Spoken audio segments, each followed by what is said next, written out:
Turn 57. I made a few mistakes during this turn and I hope it won't have too many consequences. So starting with my leader, I did 2 fight this turn. So as I said on the previous turn, I really wanted the mana of the Forbidden Sanctum. So I did go for the Forbidden Sanctum and cleared it. I'm going to show the fight. And I got 500 mana and the spell City Quake, which is nice but not the best spell, so it's not a game-changing spell, unfortunately. So it can destroy a random city upgrade and kill 30% of the population. And I was worried, as I said, I was worried by Eskild's army. So he's here right now. And I'm really concerned because if I lose my leader, I lose a game. And I spotted this turn the Spearman from him, because I sent first the dragon there to scout, and I saw him and I really hesitated, but in the end I think I really need mana, so I went for it. Also I could have gained a nice spell, but that's not the case. So then I wanted to cast a spy drone with my leader and try to kill the Spearman with a spy drone. I think it's good chances to work. Actually maybe not, because the Spearman has sprint, so after he's engaged he can disengage and kill the spy drone with range attacks. But I had a chance, but then I forgot actually and cast the spy drone at another location, so I was not able to kill the Spearman anymore, because I wanted to send a Wyvern to kill it, but I lacked movement points. As you can see, I'm out of movement points, and I moved 1, 2, 3, 4 X's. 1, 2, 3, 4. I would be here. So I would need to send my leader to kill him, but then he would know where my leader is. So kind of breaks the point of it. So I have no choice but to retreat and hope for not being seen. Oh, he lost a hero. So I expect him to move here, and then he would be able to see up to 1, 2, 3, 4 X's up to there. So if I put my leader here, he will be seen. But my leader has urban concealment thanks to the item I got recently. So I have a tough choice. Actually I could have put him here with the rest of the troops, but I would have a big chance that Eskild move here and see me. Then second option is here alone, and third option is here alone. And I'm going to go there. I hope it's not a bad decision, but I don't think he or Jean has troops there, because Jean, I believe, will try to defend his land here, so he's probably sending his invisible stack there, I guess. And there is nothing much to take in this area, so I don't think he has anyone here. And if I stayed there, I would be spotted, so let's hope it's not a big mistake. Concealed. Okay, so that was for this area. Here, so I moved these troops there. I checked the area with the Dwarf builder, and yeah, I was thinking, because I could build a fortress here, which would help with the wall, but more interestingly would help to be able to summon in this area. But because I'm going to get resurrect hero, so it could be useful. But so I checked this with my builder, and I had a big surprise because it's open.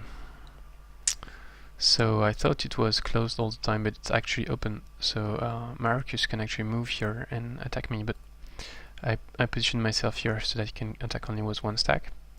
But even with 1 stack, I think he can beat me because I don't have crazy troops. So I'm going to take this, but I would need to be kind of cautious and avoid being attacked. I checked the watchtower is not controlled, so if I take it I will have a good vision. And then I could try to go take the vassal of Marcus, so he vassaled it. And he has Explorer, so I need to be at least 3 axes away from his city to stay out of range. So I cannot stay here, so I cannot move inside to see if he has a unit adjacent to it. I'll probably check that next turn. So for now I will stay there. Then,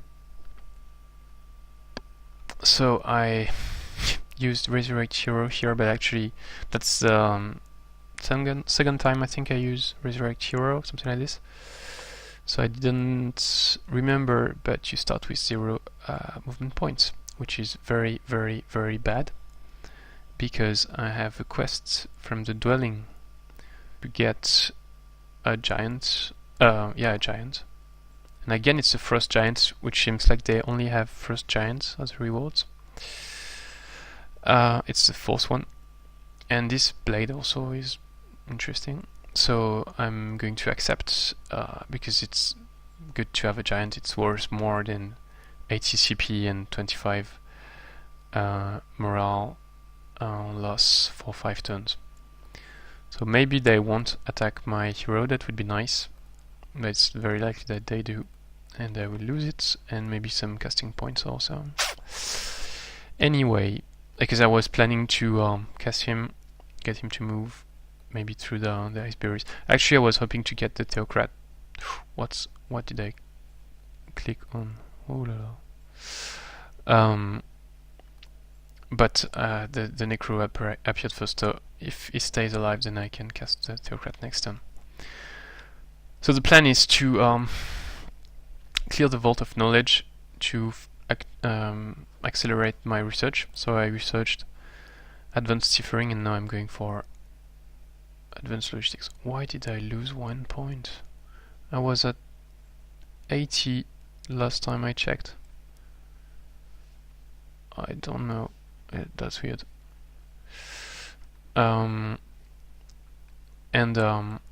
So yeah, I cleared the Vault of Knowledge.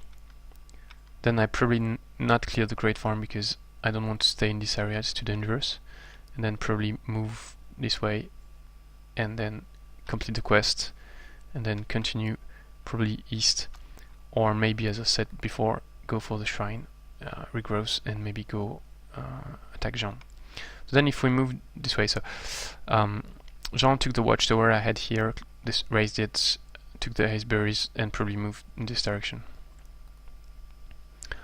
I cannot ask for a tribute yet, but next turn I will be able to do that, which will be bad for my income. But anyway, I'm going to regress to not friendly, so I will lose some income from here.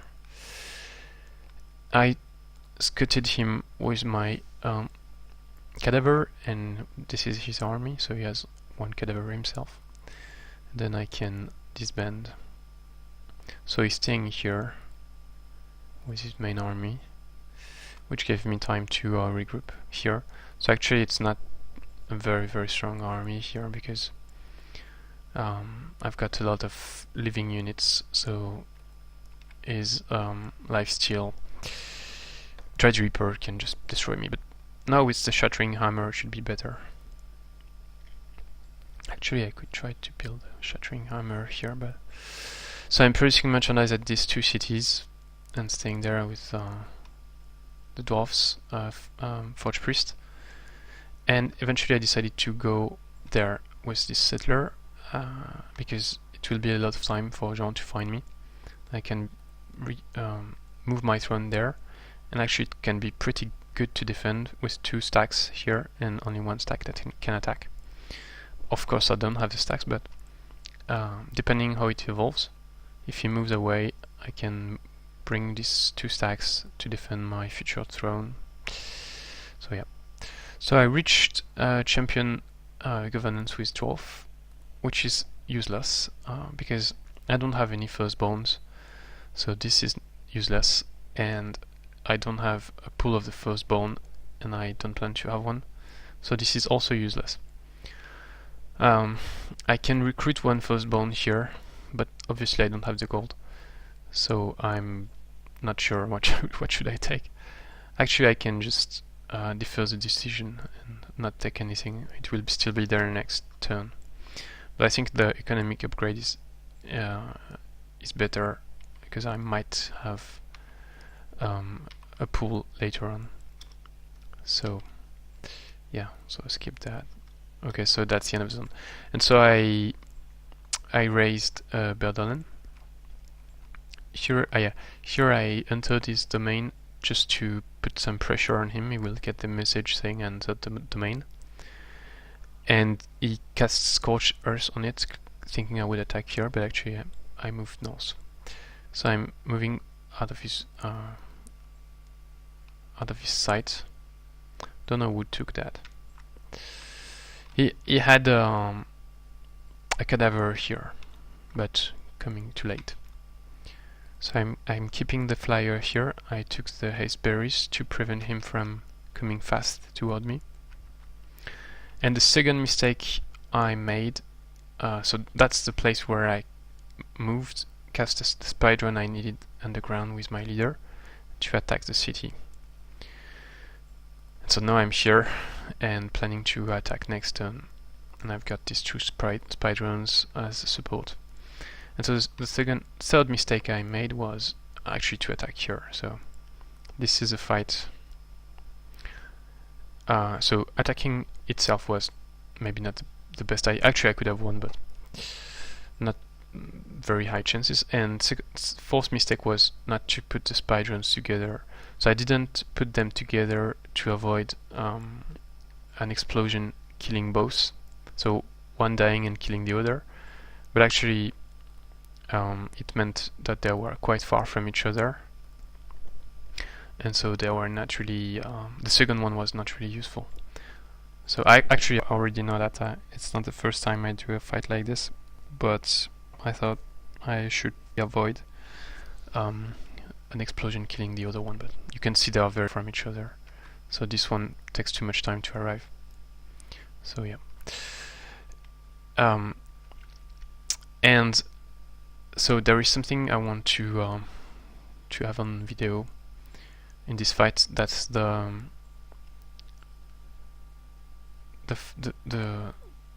Forge Priest healing himself instead of attacking, and I think I could have won the fight if he didn't heal.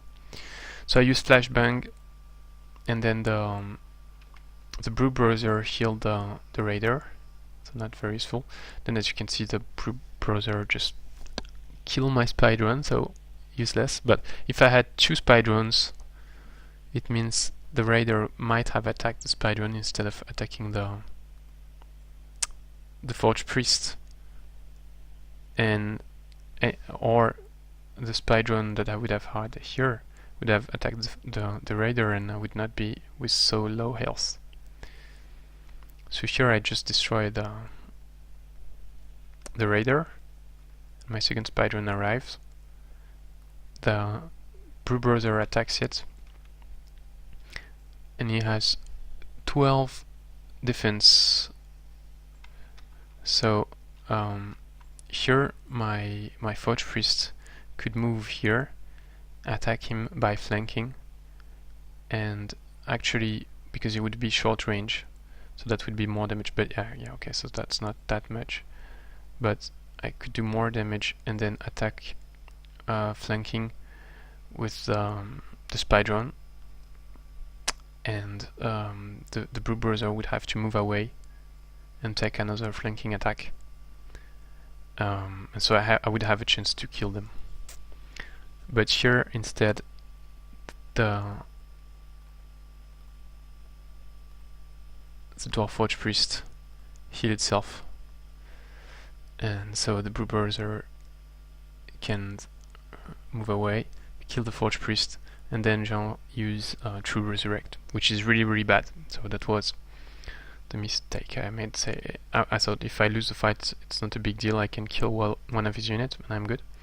But I forgot about True Resurrect, which means actually I gave a very good unit to Jean, my Dwarf Forge Priest. So now he has Dwarf Forge Priest and the Halfling, Brew Browser, so it will be tough to kill them actually. And finally, so as I said, let's have a look at the Forbidden Sanctum battle, which was very, very tough actually. I had a lot of pressure because if I lose my lead, I hesitated to bring the giant or not, because as you can see, he increases the chance I'm Eskild, and he will be spotted by Eskild. But without the giant, I think the fight would be too difficult, because I'm facing a Fallen Angel, Wraith King, and 4 apprentices. So they don't charge at the beginning of the fight. So I take the opportunity to heal and use God in Flame on the dragon. And then, so first thing is I need to avoid the Petrifying Scream, because it can just lose me the battle if you petrify all my units, because it's strength 13, which is very high, and I've got Mass Curse, so all my units have relatively low resistance compared to their normal resistance. So my initial plan was to try to bait the Fallen Angel to use his Petrifying Scream, which is once per battle. Use it on one of my unit, one Wyvern, so that if it's petrified, it's only one unit, it's only Wyvern. But it didn't work. I also moved the Wyvern here to try to bait the Wraith King, but it worked a bit too well, and it baited all his units. So then I had to move this one closer and retreat and move my units there.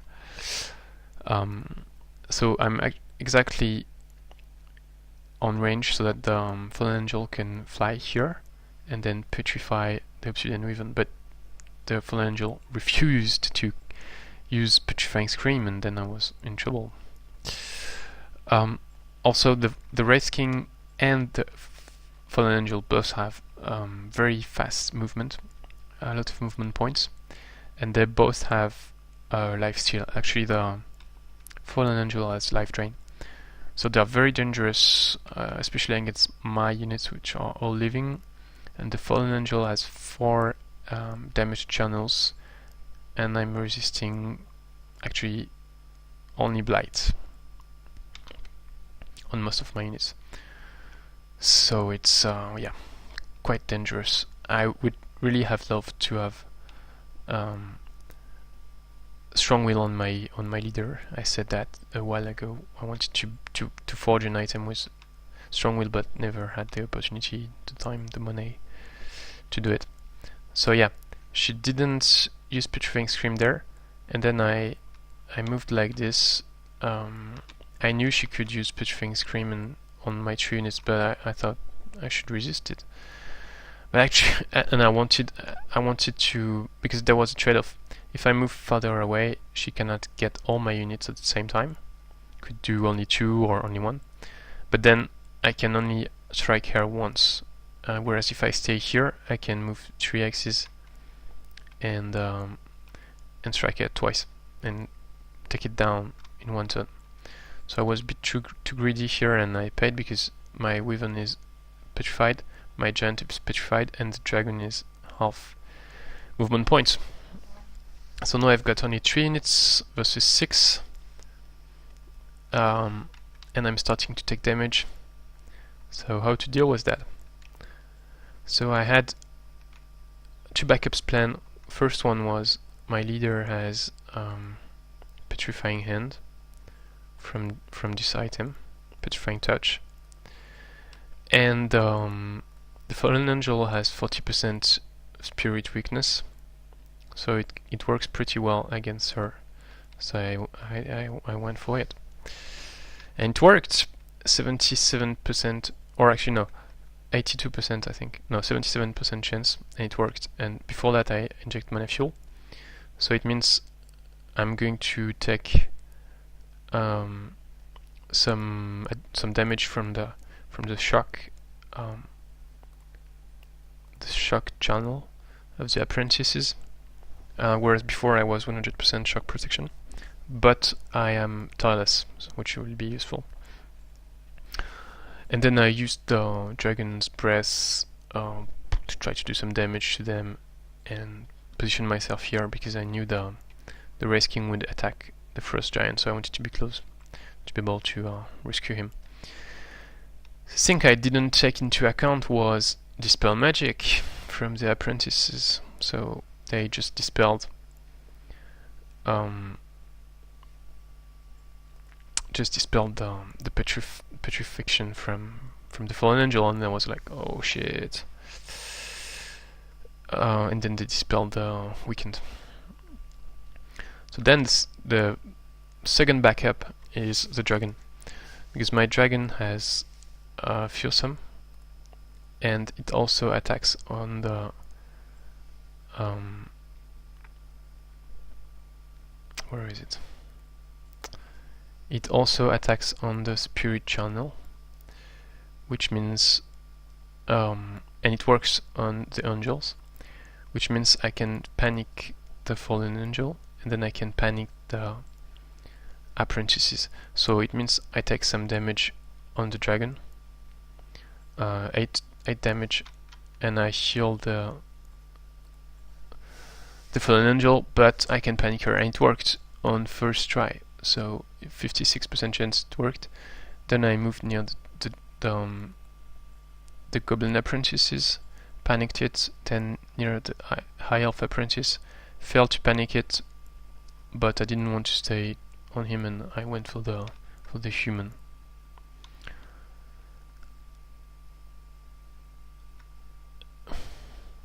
Meanwhile, I have a choice of letting the Wraith King attack my giant, or go for it with my leader. I decided to reduce the damage the first giant would take, because I can heal with my leader thanks to Slip Away. So I had a risk of